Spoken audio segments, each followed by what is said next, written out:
Mr. Lipton. Pull up a seat. Here we go, sir. Doesn't smell my Please fart. feel free to pull up a seat. And what do we got there? Got the water, a little microphone. My goodness. We were just commenting. We're on the air, by the way. We just wing it like this. Might put these on? If you feel, you don't have to. yeah, You don't have to if you don't want to. As long as you could hear us, that's fine. We don't mind. Well, obviously, we were astounded by the list of people you have interviewed.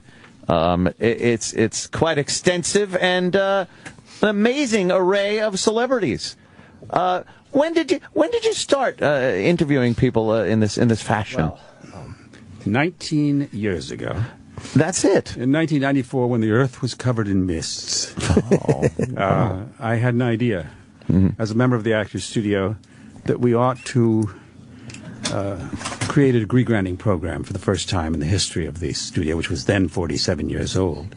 And you know the people that had given us, from James Dean and Paul Newman and Marlon Brando and so forth, right up through Pacino and through De Niro and Jack Nicholson, etc. And I suggested at that time that the studio, first of all, was a very private place. It was a gymnasium, and nobody was allowed in from the outside. It was a place where people could go and make mistakes. Why? Because you learn from your mistakes, right? But you don't want to make them in public once you're famous. So that's how it worked. I said, why don't we create a degree-granting program for the first time? We don't have to let people in. The studio is still on 44th Street. It's still a private, cranky place where nobody can get in. But let's let this method that has been honed all these years out in an educational environment. And that was how we started Actors Studio Drama School, which is now at Pace University. And when we started the Actors Studio Drama School, I had people who would... All of our core courses, by the way, are taught by life members of the Actors Studio. That way we get the continuity that we wanted. And so we had people who would teach 30 weeks. People would come in and do 6 Fridays in a workshop. But there was one category left that was unfilled, and that was those people who were members of the studio or friends of ours or colleagues with whom we've worked who could only give us one night of their lives. So I sent a letter out and said, will you come and teach our students for one night? Paul Newman answered, Dennis Hopper answered, Sally Field answered. I got these extraordinary people saying, yes, we'll do it. And that's when I sent word back into the professional community. I was by now dean of the Actors Studio Drama School, which I had created it, so they said, well, you'll give it a year. Start it, you know. How long had you been at the studio by this time? Had you been there since the beginning? Only 2 years I'd been there by then. I was trained by Stella Adler and Harold Clurman. And so I got these responses, and I sent word back into the professional community from which I had come. And I said, look, these people are liable to say something worth preserving. And anybody interested, because that means television cameras. And Bravo took the existential leap with me. At that time, Bravo had 20 million people. That is to say, and Cablevision. They were owned by Cablevision. There were 20 million subscribers. Today, we are in 94 million homes on Bravo. We are in 125 countries. We have a record-breaking 15 Emmy nominations. And if you had put a gun to my head in 1994 and said, predict that or die, I would have said, pull the trigger. Can I ask, when you do such amazing prep for these interviews, do publicists give you the same thing they give us? Well, you can't ask about this, you can't ask. What are the parameters you allow? We are about to do our 250th episode. Wow. Not one publicist has ever told me I can or cannot do anything. Not one. There is no pre-interview on our show. We're the only talk show of our kind that has no pre-interview. That's why I have to work for 2 weeks to do those 300 or 400 cards all by myself. Wow. And the result of that has been that the guest walks in and has absolutely no idea what's coming next. That's the rigid rule on our show, and nobody has ever asked to violate it. Not once. I'm amazed by that. That level of trust they have for you. It's trust and... Well, they know that we're going to talk about craft. We're not interested in gossip. Right. We're a master's degree program. Those are master's degree candidates sitting out there at Pace University. And So they know that we're not going to get into gossip. We don't care about it. We really don't care, seriously. And what do we care about? We care about the work they've done. And if I were to ask you or anybody in this room, look, I'm going to interview you, and what we'll talk about, I'm just going to ask you about those turning points in your life that made you whoever the hell you are now. Both as an artist in the case of our show, and as a person. And you start, and I've done my research, and I know that there was a turning point. Somebody died, therefore they did this. And so I asked them, I describe to me what happened, and then they tell me what happened. And in doing so, what happens? It's called effective memory in the Stanislavski system. What happens is the emotions that they felt at the time begin to come back, and as a result, we became, to my absolute astonishment, the most intimate and the most emotional show of our kind. Who gave you the most emotional interview that you can think of, or one Bradley that Cooper. was, yeah? Look, when I was asked over and over again, over the years, who's the guest you want the most? I said, look, I was for 10 years the dean of the Actors Studio Journalism School. I was its founding dean. I'm no longer its dean. I'm dean emeritus. And I said, the night that one of my graduated students has achieved so much that he or she walks out on that stage and sits down in that chair next to me is going to be the night I've waited for since we started this program. Wow. And Bradley Cooper graduated in 2000. We trained him for 3 years. And when Bradley walked out on that stage, he looked at me and I looked at him. We burst into tears and we had to... Wow. We couldn't go on with the show for a bit until both of us had recovered. So there is that kind of emotional attachment in the show that, again, doesn't make us better. I hope it doesn't make us worse, but it sure as hell makes us different. Yeah, and it's honest. I mean, obviously, not talking about the gossipy end of it, just the craft, and just open honesty about it. I think people feel safe there, too. It doesn't feel like they're going to be blindsided by some TMZ reporter. No, because look, we're a master's class in a university. We don't care about those things. Yeah. Our students don't care. They would be disappointed in me if I asked a question about that had nothing to do with the reason that we're all there.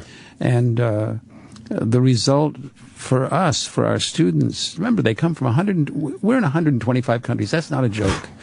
We were immense in France, in Japan, in Australia, in the Scandinavian countries, in Latin America. The show is just huge. And the result is that our students come to us from all over the world, and they come to us for a reason. And the guests know that there's a reason. And therefore the guests have a reason for coming there, which is to teach them.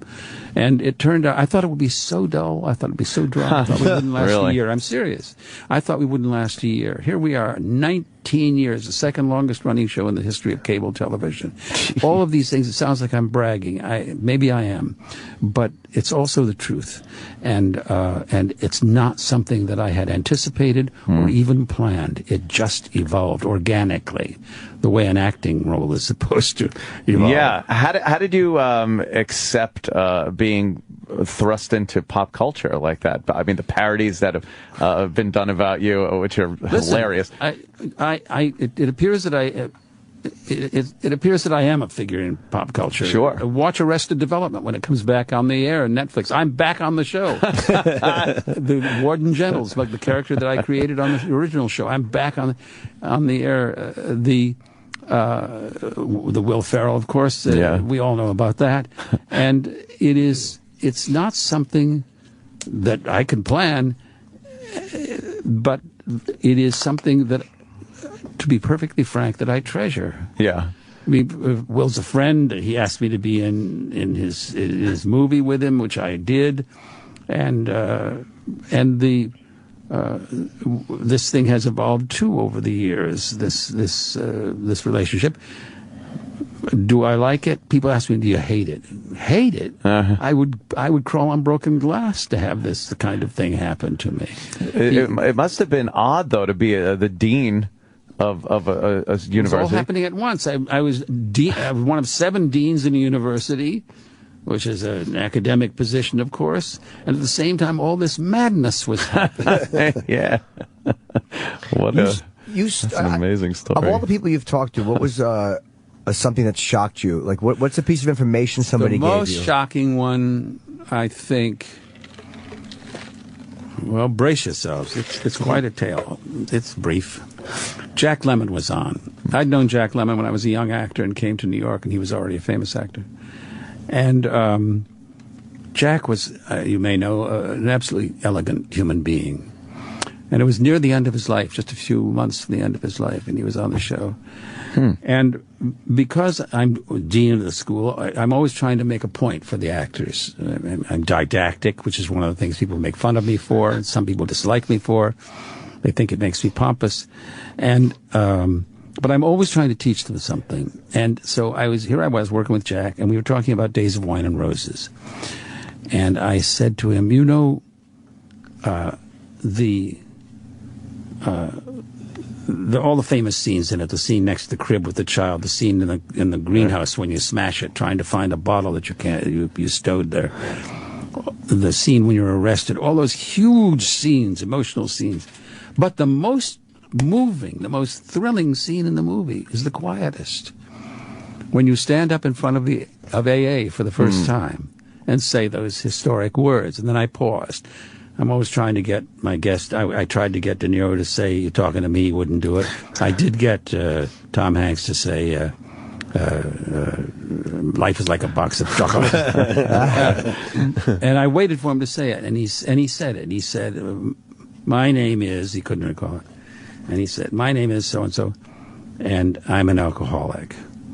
And I turned to the students and I said, see, look, no pushing, no begging for anything. Just do it. Just do what the character does and let the audience provide the emotion. See, no pushing. I said, that's acting. And he said, no, it's not. I'm an alcoholic. Oh, wow. Wow. And there follows a 15-second pause, which I kept in the edit because I edited the show. And it's right there. We just stare at each other. And I saw he didn't want to go any further. And so I went on to the next question. But it was the most startling moment in the history of the show. Wow. And afterward, his wife said to me in the green room, first time Jack's ever said that in public. Wow. So the fact that he said that, I guess, obviously meant he was in recovery and had kept that private. Wow, that's he was, but he had never admitted to it in public in his life until that moment. Would you call that a surprise? Yeah. Well, not in this studio, I wouldn't. Come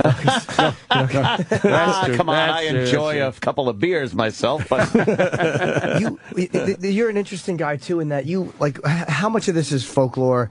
But back in France, when you were a younger guy, you know what is this? Are they? James Lipton? God, are you going there? Okay, we have to ask. Yeah, you were. Go ahead.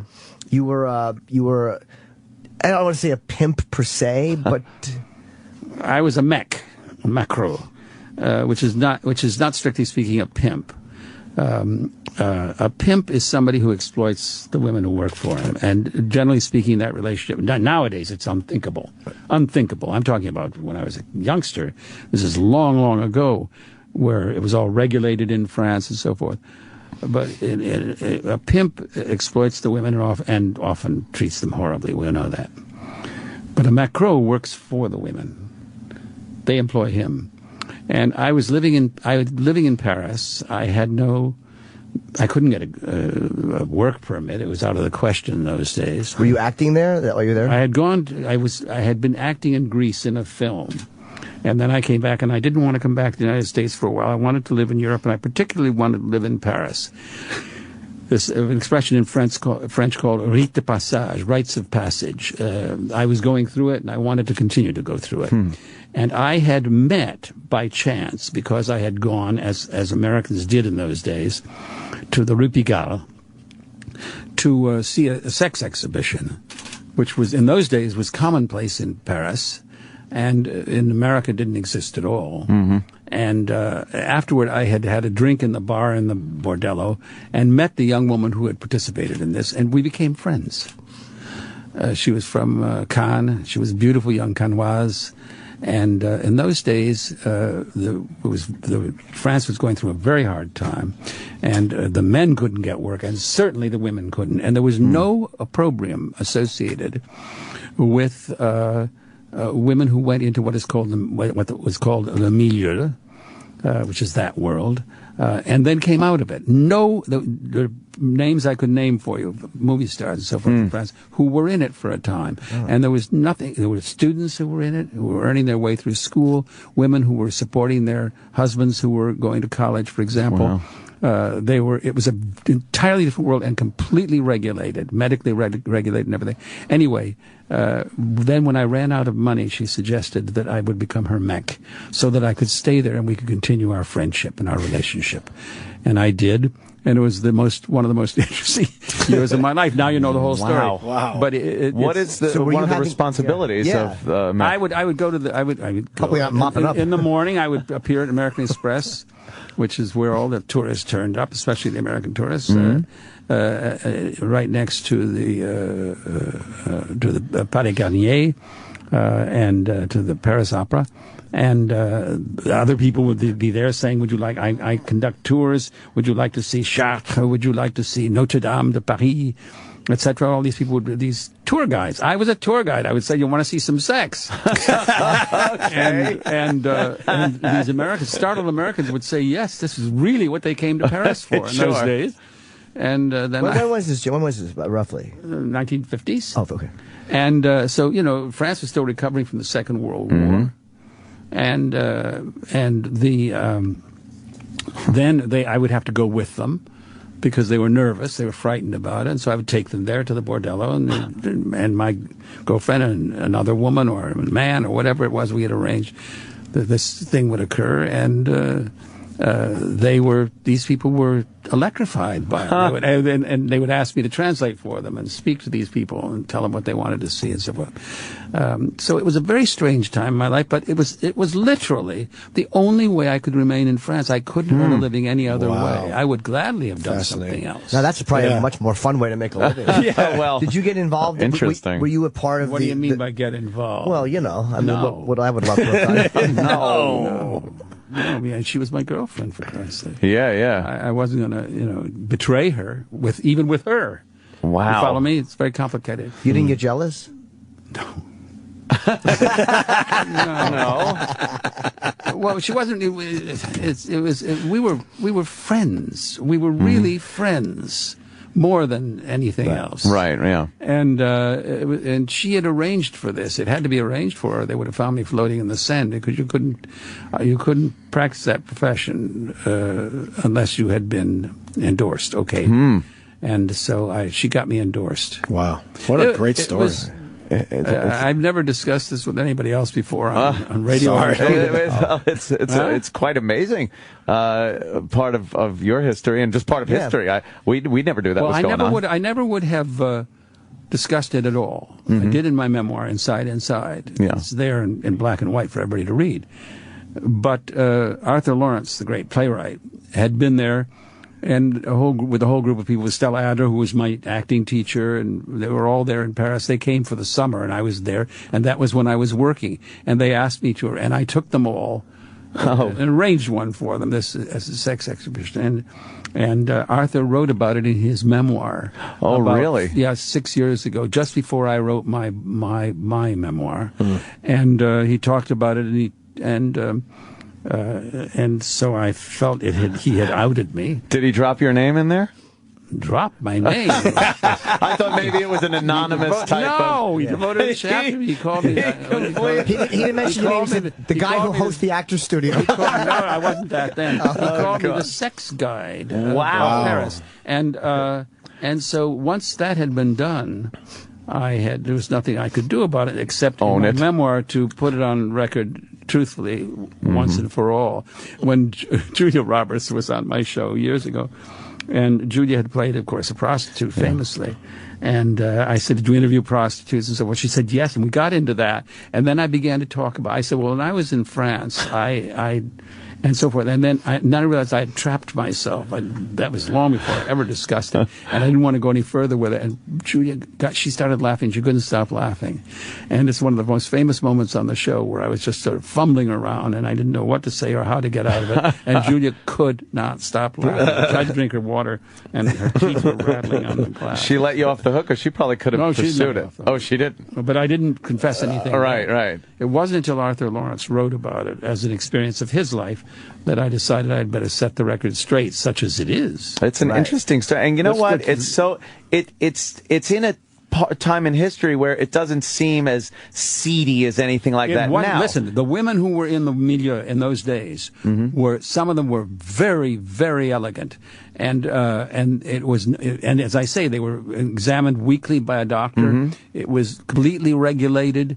Some of the bordellos of that time were among the most famous in the history of the world. These women were like geishas, and they were so royally treated, and as I said, women moved in and out. They needed the money. They were desperate, and so they would do this for a while. Then they would come out of it. People wouldn't know that they were in it. There's a very famous French movie star who was in and out of that milieu. I won't say who it was, and that's not my right. But I know she was. And when they came out of it, there was no opprobrium whatsoever. People never even gave it a thought. Wow. The French have always been look. We're the United States of America. We're uptight. What tradition do we have that the French do not have? The Puritan tradition. There is a Puritan tradition in America, which we inherited from England. But the Catholic countries of Europe, France and Italy and so forth, do not have a Puritan tradition. As a result, they look, and neither does Asia, neither does Japan, for example. And so in those countries, you don't find the same kind of nervousness or obsession with sex. They're much less, much less obsessed. Less uptight, too. Just less uptight. One of the problems with the Catholic Church today is that it has become absolutely riveted on the subject of sex. Right, yeah. And I'm not criticizing them, that's their right. But it is a fact. And they are more sophisticated perhaps about it, or and certainly more casual about it. They don't see it as every encounter as a life-changing event. Sure. I'm not saying that's right or wrong, but it's different from our own tradition. We are more uptight, and it has to do with our Puritan tradition. Yeah, absolutely. I think it takes away from some things that could be, art. I think it takes away from art in this country a lot. Look at Japanese art, the greatest Japanese artists, the Rembrandts and the Da Vinci's of Japan, all painted pornography, pure graphic pornography. My wife is half Japanese and half Irish, and she studied art with a great Japanese artist. He was a national treasure. They declare them national treasures in Japan. And he gave her as a gift once it hangs in our house, this painting by a master, one of the 18th century masters of Japanese painting, and it is a pure pornographic picture. And it has a place in your home right there prominently displayed? Pride of place. You see? Wonderful. I love it. Why not? Absolutely. Why not? Absolutely. Did you study with, did Brando study with Stella Adler too? Brando studied with Stella Adler. De Niro studied with Stella Adler. Harvey Keitel studied with Stella Adler. I studied with her for 2.5 years. She taught for 2 years, and actually she asked me to stay for another 6 months, which I did and worked with her. She was the greatest single academic influence on my life. So you knew Brando? Yes, I knew Brando when I first came to New York. He was already, a star, but I did know him quite well. Yeah. I'm always fascinated with people who got to know him, because he seems like one of these guys that was rather difficult to get to know.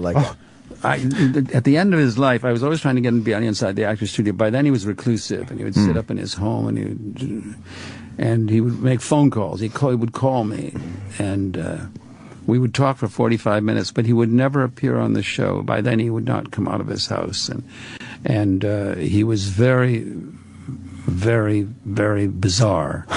He would speak to me in Spanish, and I said, I don't speak Spanish, and then he would stop. But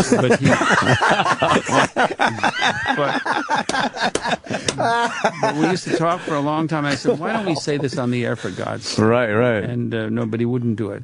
So he's one that got away. But by then, it wouldn't have been very valuable anyway, because he had spit the bit.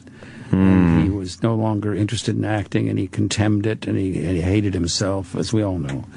It ended poorly. But when I first saw him, when I first came to New York, I saw him in Streetcar. Oh, wow. And he was the greatest actor I ever saw. Did he really dislike like guys like Rod Steiger? Because there's this famous story about when they were doing that, you know, I Could Have Been a Contender, Charlie, that he wouldn't even do Rod's close-ups with him, that he hated his acting. Is that the truth? I have no idea. I don't know. I don't answer that. I don't know that he did. But certainly that scene is justly famous. He did everything wrong in it. He did everything unpredictable in it. Instead of being angry at his brother, instead of being frightened of his brother, the two things that you would think that any actor would have chosen, made those choices in the scene. His brother was destroying him at that moment. What was he instead? He was heartbroken. Mm-hmm. He was heartbroken that his brother would do this. It was the most amazing choice, and only a Brando could have made it. I think that nothing impresses me in an actor more than risk. If an actor takes chances and is utterly unpredictable, then I know I'm in the presence of a great actor. And there's one more ingredient that's necessary. If the actor... First, you are absolutely startled by his choices or her choices, and in the end, you realize they were what? Inevitable. That's what makes a great actor, and that's why Brando, to my taste, is the greatest of his time. And we have some great ones going now. Who do you think's unpredictable now? Like completely, who shocks Philip you? Seymour Hoffman. Yeah. There you wow. go. He is good. Yeah, that's a good one. Yeah. Did Brando ever talk about acting and the actual craft of acting in public in any way? Yeah, he decided after I started Inside the Actors Studio. I think he was inspired by it because he's a member of the Actors Studio. Mm-hmm. He was so aware of it. He decided he was going to teach a class in Los Angeles. Advertisements went out. People flocked. And they rushed to be taught by Marlon Brando. And they arrived at the appointed place, and he was waited for the door to open for him to come in. He walked in a dress, as I recall. It lasted, I think, about 24 hours. That was it. By then he was two. Yeah, two. He hated acting. Isn't that odd? He thought that acting was not a worthy profession. And you know why? Because he was a genius. Geniuses make one mistake consistently. They think that whatever they do is easy. Why? Because it's easy for them. And they didn't have to learn it because it came from instinctively. And as a result, they think it's easy, and it's easy for them to become contemptuous of it. Because, look, I'm doing this thing. What's so special about what I'm doing? Why should anybody make a fuss? And eventually, people like Brando become contemptuous of it. For example, Ted Williams had to teach himself every moment of swinging a bat. He could teach you how to swing a bat because he had to teach himself. He wasn't a genius. What he was a great student, and he taught himself how to do it. Willie Mays never gave it a minute's thought in his life. He was a genius. It just happened. He would get up there, he'd swing the bat, and he'd hit a home run. There are those two kinds of those two approaches to a craft. And Marlon was absolutely a genius. He just was able to do it. Now, he was well trained by Stella Adler. He had a thorough training from her. When you put together technique with talent, you can't teach talent. Talent's what you bring to the table. And I wonder what that's like. Yeah, exactly. I said, I wonder what that's like. Yeah, no, I'm sure you know. And, but you put together talent and technique, and then out comes a Brando. You know, I can't even watch movies like Miracle on 34th Street was on recently. I just can't watch things from that era anymore because, again, like watching guys like Brando and like Hoffman or whoever, I can't watch the old school acting anymore. It just seems so disconnected to anything. Well, because it was English acting until the Stanislavski system took hold in America through the group theater, out of which came Stella Adler and Lee Strasberg and all the teachers whom I have studied with. Until then, it was a pale imitation of English theater. They had a kind of false English accent. Yeah. And everything had to look good, and they practiced in front of a mirror until they had themselves just the way they wanted. None of it was organic. None of it was felt. None of it was emotional. None of it was real. It was all a system of posing. It was rhetorical. It was It was essentially false. Very much like old stage acting. That's what I'm talking about. Yeah, it was theater acting. Yeah, they took it to film. But then when the Moscow Art Theater on Stanislavski came here in the 1920s, there was a revolution, and that was when Strasberg and Stella Adler and Harold Clurman and Cheryl Crawford, they saw what was happening on that stage, and they knew that the door had opened, it would never close again. And then they founded the group theater. Out of that came the plays of Odets. Out of that came all of our greatest actors. And today it is it's transcendent in the world. There's no actor who is not touched by it in one way or another. And in America, we've had some very, very, very great teachers. The greatest of whom I thought was Stella Adler, and she did teach Brando. And once again, there with me, I brought a minimal talent to it, so I was okay. But he brought this great talent, put it together with her technique, and out came a very great actor.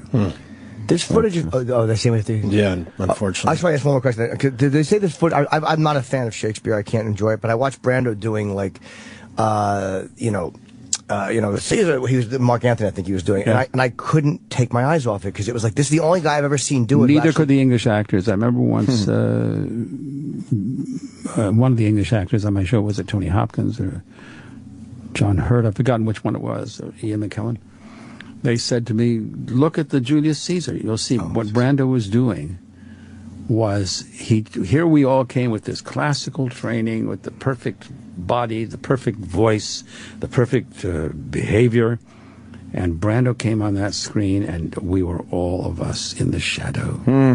And he was able to bring to it the kind of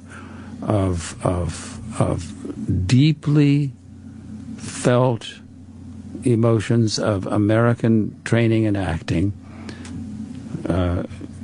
when applied to Shakespeare, who was a great writer of emotion, a great writer of feeling, a great writer of character. And when you put those two together, then you've got a performance like Brando's. But, I mean, others do it very well. I think Tony Hopkins is a perfect combination. When he was on my show, he told me that while he was studying at the Royal Academy in London, learning the kind of acting that we all associate with Shakespeare and with the English tradition, he was sneaking off and studying Stanislavski with an acting teacher in London, and putting the two of them together. And when you put that exterior technique, which is external, in which certain aspects of a character are acquired externally, together with an internal technique that digs deep into your own soul and makes you recreate whatever it was that Shakespeare wrote and said organically from your own life experience and from your own deepest, the marrow of your bones, then you get the kind of exquisite acting that all of us can react to and never forget. Yeah. Wow. So rare to see. They're telling us what they oh, yeah. You have other press to do. You got a lot more press to do. You're very busy today, apparently.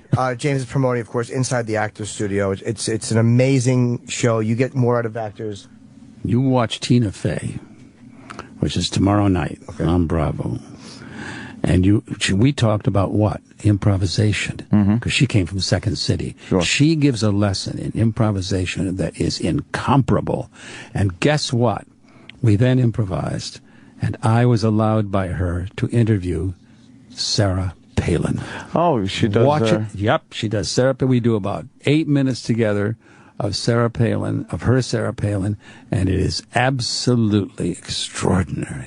Yeah, it's improvisation. Totally improvising. We're both improvising. Tomorrow night, that's 8 o'clock on Bravo. It's season 19, and you're an amazing interviewer and a great guest, and Yeah, thanks so much. What you get out of actors is amazing. No one gets that coming in stuff out of them. Thank you. Fantastic. Absolutely. Thanks for coming in. And I think a great interviewer gets things out of people. Like, some people got James to talk about things that he hasn't talked about. Right, Jimmy. Yeah. My wife is, if she hears this, she's going to kill me. Meanwhile, you should have maybe gotten an acting lesson from him instead of acting. Yeah, I really should have. I do things that are unpredictable, too. I forget the lines, and when I do remember, I suck.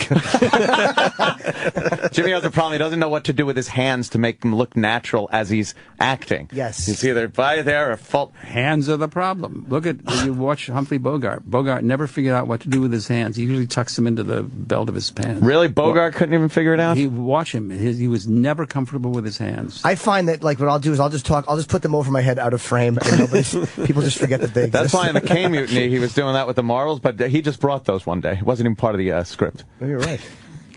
It's absolutely not true. All right, well, let's get James Lipton out of here. Thank you, James, very much. Thank you all. All right.